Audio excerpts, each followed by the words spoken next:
Good evening, folks. Good evening. Family. Happy Monday. Welcome to Sistarstalkabout with myself, Fiona, and my sister cousin friend, Naomi. And today we are very honored to be joined by a king, a brother from overseas. And this king's name is, introduce yourself, sir. Hello, my name is Dr. Eric Griggs. Some know me at home as Doc Griggs. My mom called me Eric. Just Eric. And don't forget the MD. Dr. Eric Griggs, MD. Notre Dame grad, Tulane Med School grad, residency grad. Transitional residency in the community medicine. Do a lot. He does a lot. So we know you're here for a short while in London. So why are you here in London? So your visit. So the purpose of the visit is I've been asked to speak at the diabetes conference at the University of East London on Wednesday. There will be a link I'll be posting. Diabetes is a problem that is a growing problem that's taking place nationwide. We have issues. Last year, I happened to be the vice chairman of the World Health and Wellness Committee for the 100 Black Men of America. Our chairman is Dr. Mark Alexander. Last year, we declared a war on diabetes. Diabetes affects every organ system in the body. Just ask anyone with diabetes.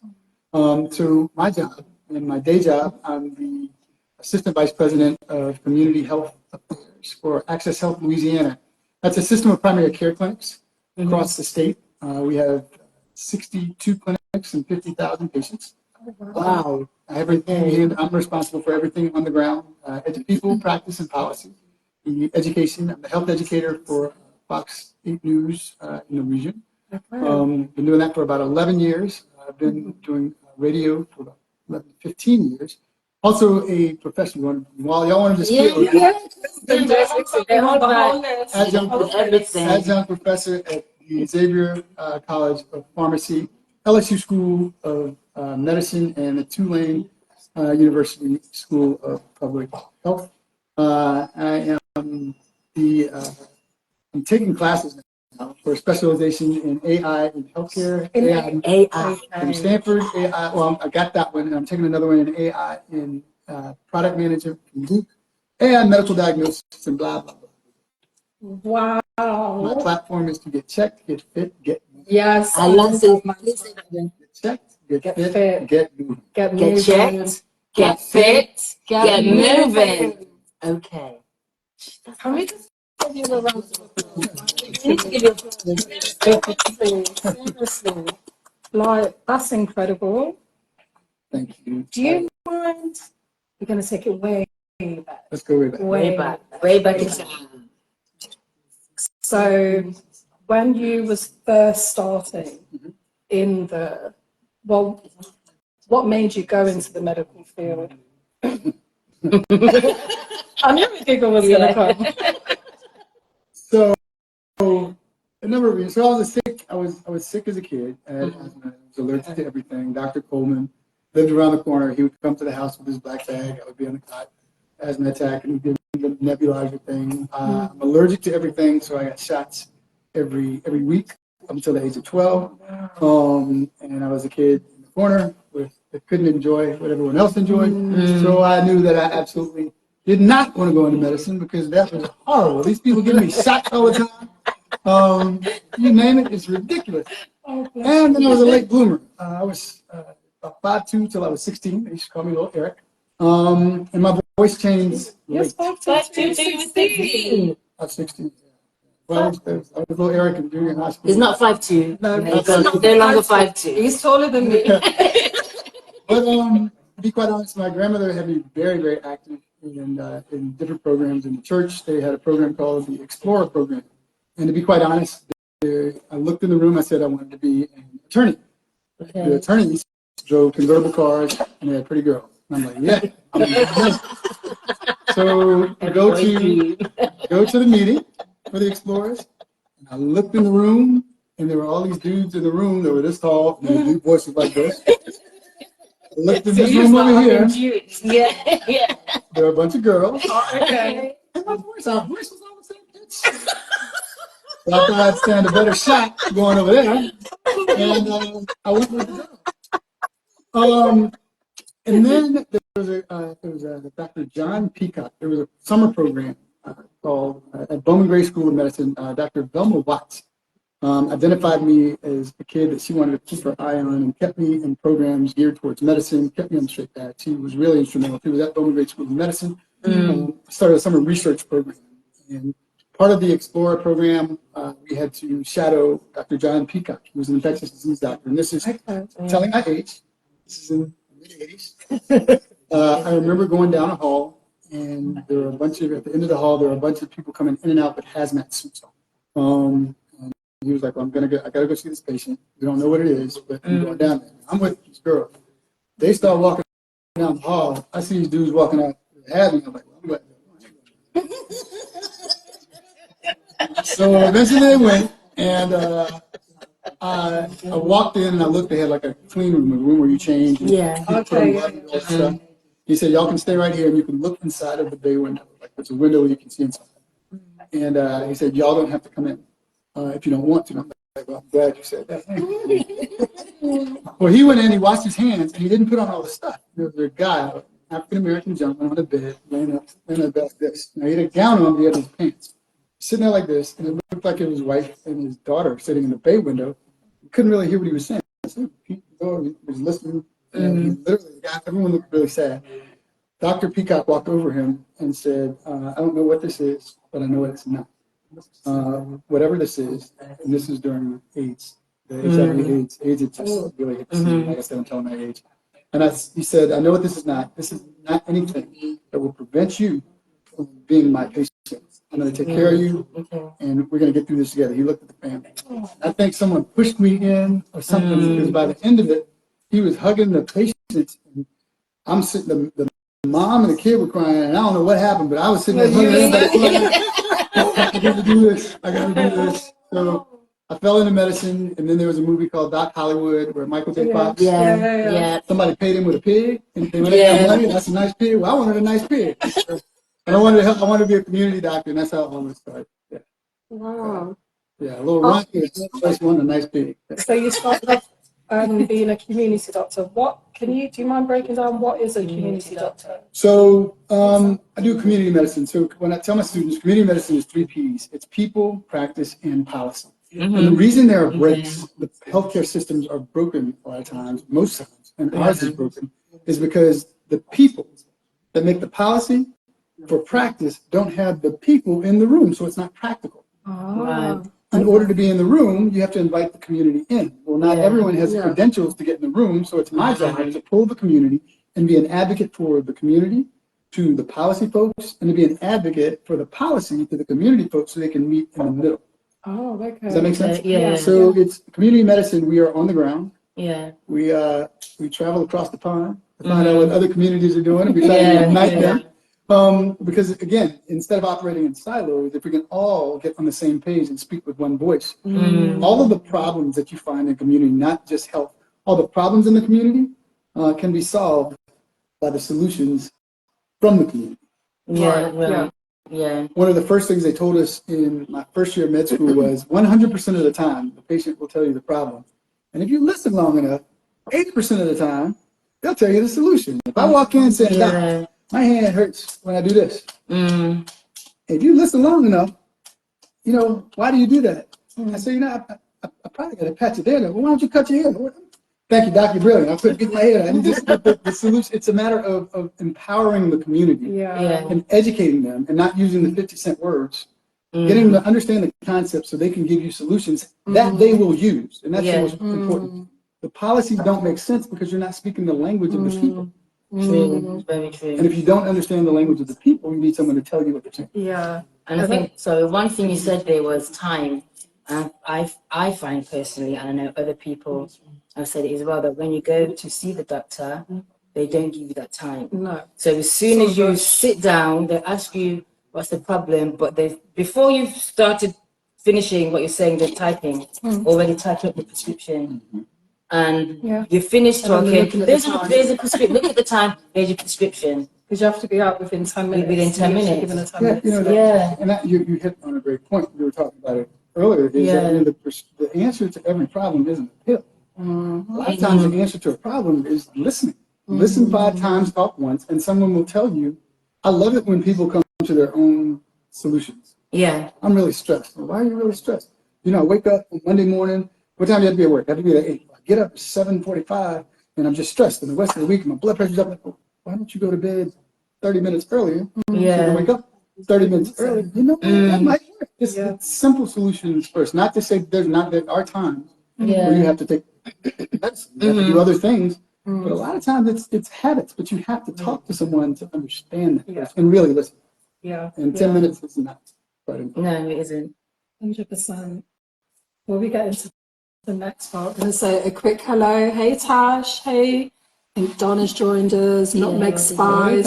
Shah Carrie. Thank you all, queens, kings, for joining us. Hope you're enjoying the conversation. So, wow. Thank you for breaking down what a community doctor is. All right, so going to go into the... What's the next question? So, because, yeah, like, you advocate for the community. I do. And on a wide scale, like, why did you feel that that role is needed? And why was you like, I'm here for that role? So I tell people that I live in the lane of health literacy. And first of all, defining what health literacy means. Understanding what your healthcare professional, your doctors are saying when they talk to you. We're talking a lot of jargon. There's a lot of word identification. Yeah. There's an exercise that I did earlier at that senior center where I have people tell me, what is high blood pressure? Inevitably, someone will say, oh, it's hypertension. So you're using a word to define a word. Well, what does that really mean? Yeah. We don't know because we don't get the time to ask, or when we go to the doctor, we're afraid. Well, you can't, if I'm trying to teach you how to do something, even as simple as pick up this fan, and I speak in a language you don't understand, you're frozen. And you don't want to seem like, I know that is a fan. You want to do something with it. And I don't want to touch it because you might think that I'm talking. So what happens is I'll do nothing. And are you okay? Are you taking it? What kind of pill do you take? Oh, the little white pill. The one you take 1, 2, 3, 4, 5 times. Yeah. So there's a niche that needs to be filled on the doctor and the healthcare side and the policy side. But again, there's a niche that needs to be filled from the community side. Now, going academic, I got to put that in. In the sender message receiver equation, because when you go to school, you're taught, you listen to the teacher, you're quiet, you take your notes, you do this. Well, the community doesn't work that way. It's a unidirectional arrow, right? The actual equation, if you look it up, in sender message receiver equation, there's a bidirectional arrow. The sender talks to the receiver talks to the sender, both of them meet in the middle, and they walk away with understanding. So that tells me that you're supposed to get as much from your patients as you are from your doctor. And there's a space for that. How many times do you from the community go to see their healthcare provider and they have no idea what they're talking about? They'll be using a slang for it or something that's common because it's generational, it's cultural, and the doctor's not from that world. I don't know what that means. So you end up writing a prescription for something that this isn't even what I was going in for. I'm not taking it. And then you're you have those that do end up taking it anyway because they trust the doctor. But then they have a bad experience and they stop taking it, right? Yeah. The next time they go to the doctor, they label non-compliant. Oh yeah. This patient is non-compliant. You see that word? Look, I only got 10 minutes. Think about that. Think about that. Yeah. Or what happens is you keep writing the pill and they just stop. Your blood pressure. It was higher than it was last time. You tell me you take your pills. And why is it that when I count your pills, you have more pills? I only gave you 30 pills, and you got 45 in this bottle. Nothing. And it's not malicious. It's just that they don't want to disappoint, and there's a lack of understanding. And that's the problem. Y'all get quiet about it, man. That's it. No. It's the non-compliant that got me. Because I've known of people that, various people that have and still are, unfortunately, experiencing issues with their doctors. And they're not being heard, And they don't know who to they're go. not being respected, and it's like they do feel stuck, and anyone that they speak to, it's like they have been blacklisted. So think about So what going back to what you say, non-compliant, it's like that's what's on their on their file. think about what you just said. So they're not being heard. So they're not being respected. That's from the community, right? As a doctor, for a non-compliant patient, it's like you're not listening to me, so you don't respect me. So rather than have two people coming together for a solution for the superstar MVP player, you have two people that really don't have a problem with each other, but no one's taking the time to really listen. It's a mutual respect, and that's what's missing. And so that's how I arrived at community medicine to help try to bridge the divide. To make sure, did you understand what she said? You understand what she said? Yeah. Y'all agree? Yeah. Hold on, y'all talk about me now. Hold on. Okay. What we saying? Okay. And then when I leave, then y'all got it together. I don't need to be. You're the dot, literally bringing. That's exactly. You're the bridge. I try to be a voice, and that's why I'm taking all these AI specialization courses as a doctor, so I can, because it's the next evolution of healthcare. If we don't have someone in the room doing the same thing, you can come up with the best AI device that could save the world and save everybody. But if they don't understand it, if people don't understand it, they're not going to use it. Yeah. And if they don't use it, guess what they say? You know what? They're not listening to me. They don't respect me. They're non-compliant. It's ridiculous. As opposed, and on the community side, like they're just trying to scare us. He doesn't listen to me. I told them that I don't like wearing a watch. Why are you making an AI watch? I'm allergic to metal and plastic, so I don't wear a watch. Okay. Did you take time to ask? Yeah. Gosh, my brain. It's taking that time, isn't it? Like you said, taking that time. Yeah. So to ask the questions. You know, I will tell y'all that I started this journey in radio and TV.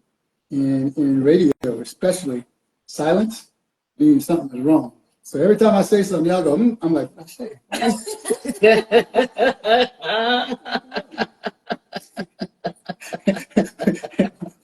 When I hear nothing, they no respect. They not no. Yeah. Jokes. Wow. Okay, I have another question. Uh-oh.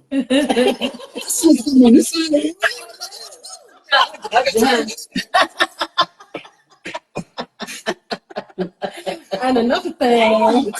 I hear you and I respect you. Listen, Eric, listen. Linda.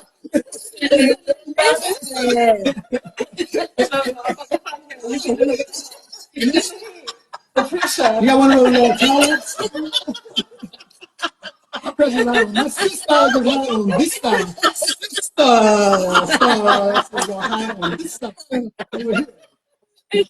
Go on then, Nate, ask your question. Bring my temperature down. My blood pressure. So, you're doing this course with AI in medicine. I'm really, like, my brain's like, what does that consist of? Because that's something. AI. Yeah, like AI, because like you've got, is it GP chat that can write an essay dissertation for you. You've got AI, visuals, like photography. Yeah, so how? So there's AI and a lot more things, and AI and machine learning are the same. They're not the same. Say that again, sorry. Machine learning and AI, artificial intelligence, it's the same. They're used sometimes synonymous. Right? Okay. What's happening is you're teaching machines essentially how to learn or recognize patterns, right? And what it all boils down to, the reason people are afraid of it, everyone's afraid of the same thing. Right, okay. Math. It's math. It is math. Yes. What happens is the machines take the vectors with words and images, they can take the vectors and assign a value to them and put them on a graph and do different algorithms to make something that recognizes a pattern so it can predict the next step. And that's what it basically boils down to. So if we can get, I was a math nerd. I was a math team, 7th grade. I took all the math you could possibly take. I was taking everything until I found out there was another calculus after the ones that I took. I'm like, man, I don't want math. Yeah, I can count money. I'm good. But I enjoy math, and I love the logic knowledge. Okay. Right. Mhm. So the thing is, if we can take what people are afraid of, and that's the same thing that I do in health, I try to do in healthcare already. Mhm. We're afraid to go to the doctor because we're afraid Yeah. of bad news. But if I can educate you about Yeah. it, if I can educate you about what you're most afraid of, sometimes you can control it, but most importantly, you can control you in a trusted manner with someone that will speak your language. Does that make sense? Yeah. Yeah. Yeah. Yeah. So that's the part of it. AI is here. Do you know that the reason that you have a spam folder is because something is reading your emails and recognizes a pattern of repetitive emails. We've been using AI Oh. without even knowing. AI has been here. So AI, this whole AI machine learning thing has been around since the 50s or 60s. The concept has been around longer than that, but in healthcare specifically, the 50s or 60s. So I got the specialization in healthcare already. I'm working on the one in medical diagnosis, working on the one in AI product management, working on machine learning, and working on Python, which is one of many basic languages. So I can have a full understanding of it. Not that I want to necessarily program, but I want to be able to consult with the folks that are making it to make sure it's relevant to the community, and then educating the community on it so they won't be afraid of it. It's a chance to start over with healthcare and be inclusive of everyone if we take this opportunity. Yeah. To bridge the gaps, to fill in the gaps. If you understand now that it's math, I figured that out. So I need to tell them this because I don't like this or this doesn't work with that. And maybe on the programming side, they can cater it in a trusting way, listening. So you'll be compliant with what you need to do, and they'll be compliant with what they're trying to make for you. Does that make sense? Yeah. There have to be people at the back of At it. the back of it. And you want to be in the room with the people that are making the technology so you can be considered. Right. Okay. Does that make sense? Yeah, my brain's Yeah. There has to be someone behind it, basically. If you're making a machine, if we're making a system to make patterns behind what you're making a system to recognize patterns. Yeah. To work with people on that side of the table. You need to have all of the people on this side of the table on this side so they can be considered. Yeah. Okay. And it's not just a race thing. It's everything. It's everything. Yeah. I'm allergic to I have a lot of seafood allergies. And a lot of allergies in general. If you don't include the people that are allergic to nuts Yeah. when you're making something and recommending for someone to go vegan, Yeah. and I'm on that side and I have a nut allergy, and I'm not doing an algorithm, I'm not touching the computer. Yeah. Guess what happens? You want me to take it back home? Yeah. I'm non-compliant. Which means I don't respect you. Yeah. But you didn't respect me when I told you I was allergic to nuts. But maybe I wasn't informed that nuts were used as one of the proteins for vegetables. It's dialogue, it's communication. I was an English major in college. Okay. And my mom was in television and radio. My dad was a doctor. So I guess I kind of mastered it. Genetics are amazing, but it's bridging those divides to making sure people understand. Now you don't have to agree, but at least you understand each other. Wow. More silence, boy. No. We're computing and it's going in. I know, but we're quiet. I know, we're not used to this being quiet. We're taking it all in. We're taking in anything. Remember, if anyone wants to ask questions like we do, please put your questions in the chat and we'll ask them. Any comments or views? Any comments, we'll put them to the doctor. You said that you work in the community. Do you also go into schools and speak to the young ones? I go into all communities. I enjoy working with the extremes of age. The seniors are fun. Like we had a walk today with the Hummingbird Project. That was amazing. Watching the ladies and the one guy. There's one guy. There's one guy. One guy. And talking to the dudes while they're playing dominoes. It was fun.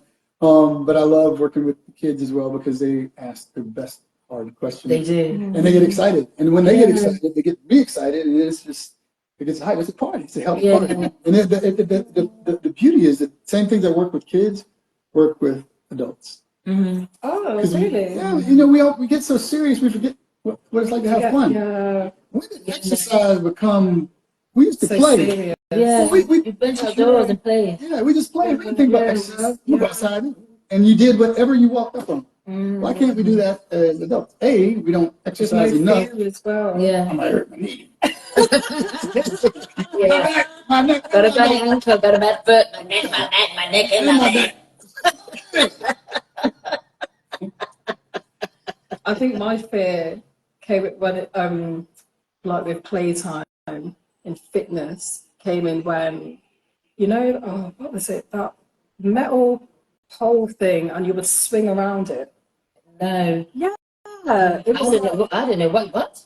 it was like just literally just like a metal pole, like shaped like that. Mm-hmm. And like say that's the top. Yeah. And then you would like go, and then you go under, and you like just you swing that. I forgot what. Over it? Yeah. And I can remember I did that on the back of my head. I went bang my head plenty of times in school. Scraped up, banged Yeah. up. That's when Bust my lip, fell over, bench, boom.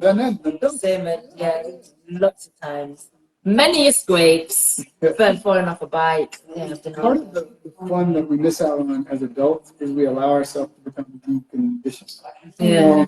And that's part of the reason I'm taking all these steps is because you don't realize what decondition means that you don't exercise. And what happens is over time, your muscles atrophy.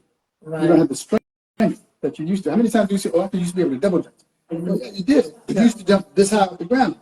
Last time you double dutch was 20 years ago. You jumping this high off the ground. So when they flip that rule, you go So we have to be reasonable about our approach to fitness and exercise. It took this long to get out of shape. So you have to give your time to do something consistently to get in shape. to get back in. With small goals. Confidence is built on small successes, right? I'm going to walk to the end of the block and back 10 times. Then we'll walk to the two blocks. 5 times. Then 10 times. Just gradually. You got to be patient with it. Yeah. So how important would you say exercise is? It's absolutely important. And exercise, you don't have to overdo it. Walking is exercise. Even though you have to raise your heart rate, cardiovascular benefits, you get muscular benefits, you get bone benefits from actual walking because this is the journey now. The more I walk, the more my posture starts to straighten because the muscles in your back, your erectospinal muscles, they start to strengthen and they get bigger and you start to get stronger. But you have to give yourself time to do it. And the thing is, don't let anybody judge your exercise. If your exercise is walking, I'm not against anyone going to the gym if that's their thing, but a lot of people go to the gym doing these exercise regimens for people that play like American football. You don't need, why do I need a 21-inch net? Yeah, thank you. And go to baseball, 500 pounds. I got a carjack, I got AAA, I got on my phone. You know what I mean? I don't need to do this. The things that we do most, the best thing you can do for yourself is work the muscles between your knees and your armpits, your core muscles. What do we all do most? We sit down, we stand up. We sit down, we stand up. And most of the time we walk where we're going. So if you start just doing chair squats, sitting down and standing up, and walking. It's really that simple. Chair squats. You're speaking to me actually because He's coming over to my side.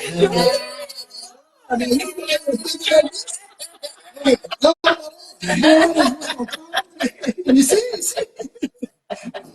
even that though, that's exercise. It's fun. It's dancing. You're on Instagram, Zoom. 90 should we do a TikTok? After this, should we do a TikTok? Do a TikTok dance. Mine be ticking and talking all day. Mine don't go viral. They think I'm about this. What you just said there about exercise, and it could just be. Come to think about it, when we go out dancing, we don't see dancing as a form of exercise. When you think about it is. Because we could be dancing for 3 or 4 straight hours, 5 maybe. The next day, I'm like, why is my thighs hurt? Thanking you. It's thanking you. Like, why did you not just Yeah.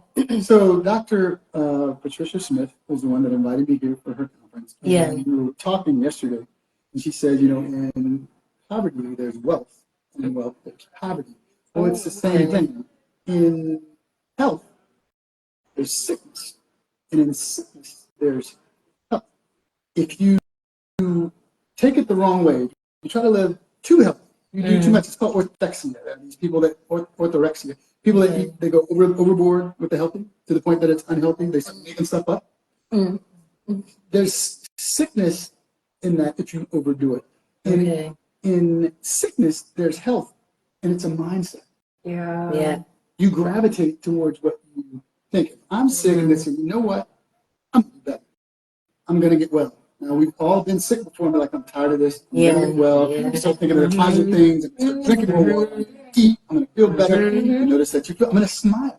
You feel better. And if you start thinking negatively, and that's in health, there's sickness. Yeah. The moment you start having a bad day, you say, you know what, I'm just going to get sick anyway. Oh, this is a bad week.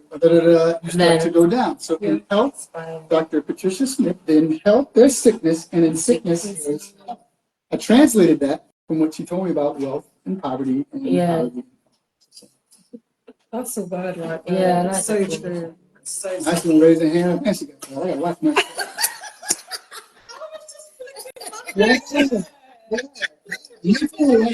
With my hair back. Oh, with my hair back. It's happening. Oh, don't start that thing. This is not about my hair. This is about you. Yeah. Please don't get us started. Not getting popped. Don't get us started on the hair, Jody. Okay. Sisters talk about we do not attack. We love. We love. Everything is love. It's love. So what's this? Did I help It's all in the name of love. Yeah. What's this? All in love? Tell me about your love. For my love. My love journey. See, it's love now. It really is love. I've heard it so many times. Oh, wow. To start off with. Hey, well, before love, I was a skinner. Like, my hair was like yours. And I never saw myself having locks at all. And then she see me with mine, and she said my cousin looks so fly and fine. I want to laugh at her. That's what happened. Yeah, literally. That's the story. My sister and my other sister, they had locks. And I was like, I want to try that out. But the in-between stage of going from being a skinhead to having, that's just going to be long. I don't know if I'm going to enjoy it. But I started to grow my hair. And then my sister cousin friend, she's an optician. She did my hair and started from there. And then I was tempted for the first 7 months to shave it off and go back to being a skinhead. Because I did not like the in-between stage.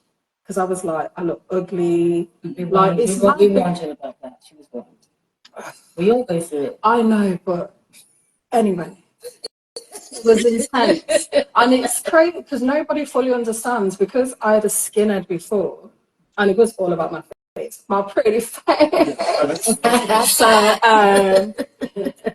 But it was different. Like when I was growing my hair, it was like getting used to the texture of my hair, what it felt like, what it looked like, what it wasn't doing, what I wanted it to do, what length it wasn't.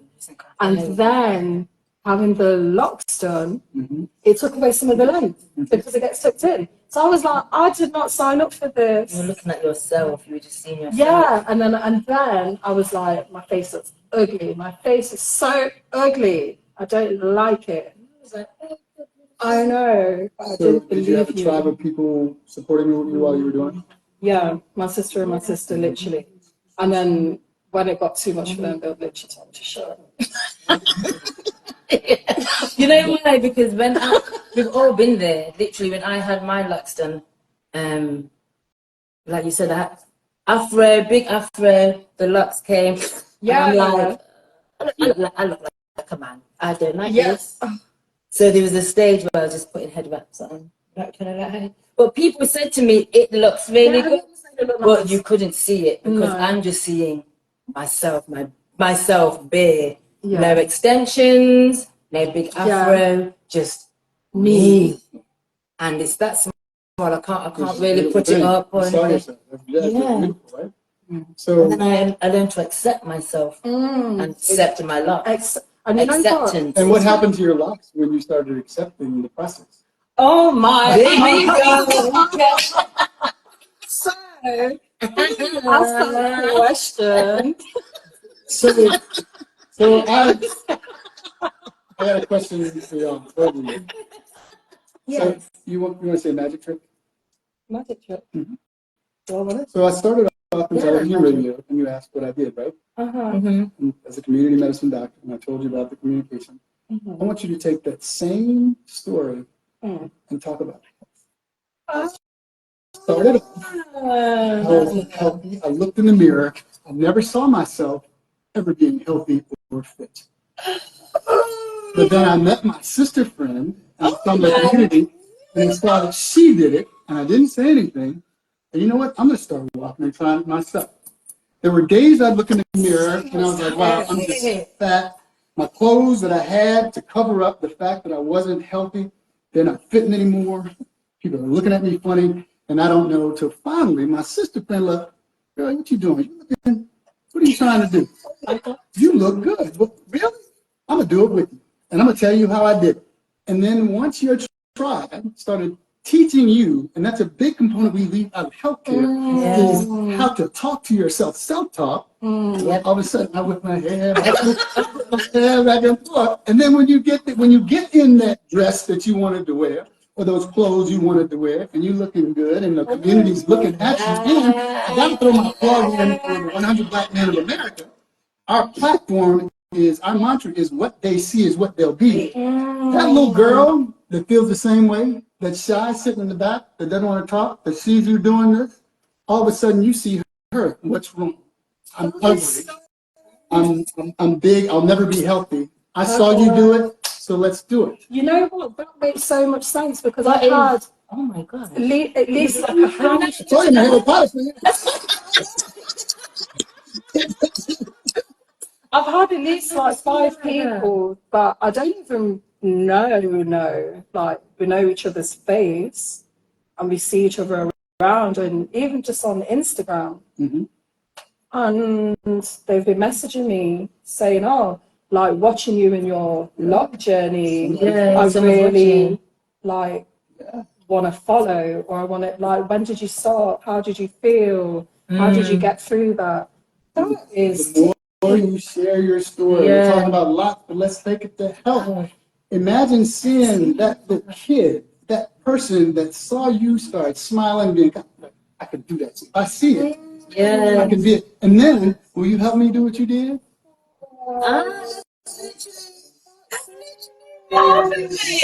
That is, ladies, that's community medicine. Imagine doing that with every disease process. The problem with what we do now in healthcare is we suffer in silence. I was hypertensive for 6 months and didn't want to tell anybody. They got people sitting around that are diabetic that don't want to tell anybody. You got people with cancer that don't want to tell anybody. They're sitting right beside their heroes. And what happens now, excuse me, do your fist like this? Both of them, give me a fist. The 1 to 20 pounds get up.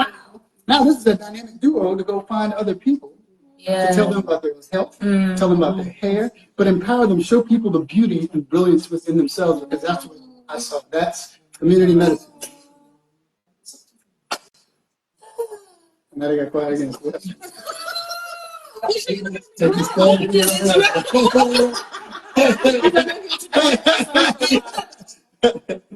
Wow. That is so deep. So my job is to show the brilliance, all the problems of the community have solutions that will come from the community if you talk to and support one another. Community, you see, we've community. Been talking about this a lot recently, and actually forever, but we've spoken about it at least like community 4 is so times important, so important. Of how, compared to back in the day, when we were younger, like when we was younger in the 90s, 80s, 90s, it's back a bit further, but it's all right. Okay, 70s, 80s, 90s. Let's go back to the 70s. But yeah, community then. It's changed so much. But think about it though. So again, that's the literacy stuff. So community, what does it mean? Commune, that means get together. With all this stuff, this is great. This is another means for us to get together. But that was what during the pandemic that drove us nuts. It's because we couldn't get together like we wanted. We appreciated it more and more. But the more you get together, not only do you share words and experience, you share energy. And it's positive. I could be having a bad day, and I just walk in and y'all are like, how many times you've walked up in a situation and people just cracking up? You like, what are you even laughing at? Y'all laughing at me? Wait, first question, y'all laughing at me? No.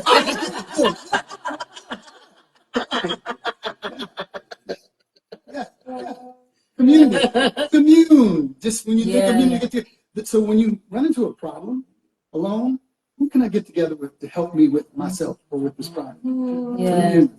And like going back to the word that you was using before, which is our word as well, tribe. Right. Like picking, like you do have a choice of who is part of your tribe. Like choosing those that you align with. that you align with, that support you, but then who allow you to support them. So Like it's just like you were saying with your people reaching out to you. You know, typically in my life, in this moment, my tribe found me. okay. Think about it. You found your tribe, and then now they're finding you. Seth Godin wrote a book called Tribes. They discuss tribes. You find people you click with. Seth Godin, Godin. When he talks about tribes, it's a book I read all the time called Jonathan Livingston Seagull. It's a kid's book that just kept looking up. As a seagull, that kept looking up at the sky, wanting to fly, learn how to fly instead of looking down and trying to beg for food and eating scraps. He spent his time, a lot of time alone, studying his craft. If you follow your passion and your craft, your gift will bring your tribe to you. And that's what happened. I'm going to get a book away because it's good. I read it ever since I was 10. I read it at least 50 times. Okay. I'm on Team Locks. I'm going to try the Locks program. That's funny. I wish I did have that. But yeah, I'm on the Locks tribe because it can translate to everything. My Locks is health. Yeah. I'm like, I love them now. I love me. I love it. I love this whole journey. Like it's been a huge transformation, and this is only the beginning. Because I'm like, what, 2 years in? Take that same pattern and apply it to anything else you want to do. Yeah. Yeah. You know what? I really needed to hear that. Thank you. See, okay, I know we just went silent, but it's not awkward silence. We're taking all of this. We're taking it or we're absorbing it yeah. like a sponge. Yeah. Trust me. And I hope you are too. Absorbing it all like a sponge. 100%. Wow. Ooh. You're absolutely Thank welcome. you. I will Thank fill you. the silence too. I'll just start talking while you're. Thing that you just said about the tribe and what you said in regard to the luck journey, apply that to health. That kind of blew me away because I've never really flipped it, and it's the first time I heard it like that. You are beautiful and amazing because you are one of you, and if you stick to that long enough, your tribe will find you, or you'll identify someone that doesn't even know they're part of your tribe, and they'll be so honored that all you need is a tribe of one. One of the best things you can ever do in life at your weakest moments is find a friend that's not going to judge you and support you. And look at the result. I know. Just believe that you're amazing. But saying that is something I've drilled into my nephew since he was like, what, 3? I say to him, when you wake up every day, when you look in the mirror, say to yourself, I am amazing. Amazing. I'm awesome. My brother, Farmer Brad at home, he tells me, wake up every morning and yell, I am awesome. And then when they throw the shoes or they pull that coming to America moment. Oh, yeah. And there's nothing wrong. You have to start with a tribe of one. Yeah. Stop self. And once you do that and you're okay with you, it's amazing how like attracts like because your energy will draw that positive support. And we are big believers on energy. 100%. 100%. And language. Language is so powerful. Yeah. Language is so powerful. So it's like if you speak death over yourself, bringing it close. Speak pain over yourself. Health. Exactly. Yeah, Health. exactly. So yeah, like what you speak over and within, over and over and above. Yeah, and most importantly, forgive yourself. We are so hard. Oh my God. Every day you wake up, you look in the mirror, love you, awesome, I forgive you, and then flush the toilet and get out of the bathroom and start your day. It's a new day, it's a new slate, let's move on. Yeah. But you know what, with that, it goes back to the word accept and acceptance. Yeah. Forgiveness and acceptance for me is hand in hand. And I say that because I'm going through a long phase of accepting, even accepting things that I don't like. but just accepting it. This is what it is. You can't change it. That's what it is. What you're going to do. You can't change what happened. Yeah. But you can change how you respond. Yeah, what's going to happen. And yeah. out of the worst smelling, foulest fertilizer you found on earth, that same pile of dog stuff you stepped in can actually be a seed, plant the biggest oak tree. If you let it. Now, what do when you step in it? You get mad, you scrape it off, and you keep it moving and leave it back where it was. Now, if you happen to walk by, you're like, wow, you know what? That bad experience grew me into a better person and it grew into something amazing. And that's what can happen every day. You're dropping so many bombs right now. Diamonds. We need like a whole. We need a sound effects. That's a video. Yeah. Right. Yeah. Okay, that's our next investment. Wow. But yes, rest of it. Griggs, thank you so much for joining us. Thank you. Thank you for having me. And if anyone's wondering where we are in London at a space called Hello, love. Hello Love. Hello Love. Hello, And love. we actually, I'm going to do this now. We actually have one of the proprietors here. Come say hi. Come say hi. Introduce yourself. Am I on? Yes, you're on. Thank you. I'm the director at Hello Love. This is a wellness space where we bring in the professionals to tell us how we can keep ourselves in check. This is a very important conversation for our community. So thank you guys for tuning in tonight. If you ever want to come see us, we've got a yoga studio here for some holistic practice. We've got a vegan restaurant and juice bar here as well.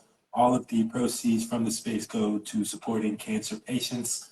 So tonight we were talking about chronic disease as well. It's important, regardless of who we are, we need to focus on these things. So thank you guys for joining us this evening. And your name? Oh, I thought you already did that. And your name is? I'm Kevin, and we are at Hello Love today. So thank you guys for joining us. Thank you guys. Thank you. Thank you guys. You're welcome. Thanks guys. And as we end, as we always say, love, peace, and hey Griggs. Yeah. Oh, before we go, remember the Karma Sanctum. When is it, Nay? The 31st of May. Do you have your ticket yet, love? You haven't got it? Go get it. Oh, Eventbrite. Okay. Eventbrite. 2 weeks. 2 weeks. You better get it quick before they go, because when they go, they're gone. They're gone. Okay. That's what I gotta say. Love you. Bye. Love, peace, hey Bye. Griggs. Telling you this could never be done.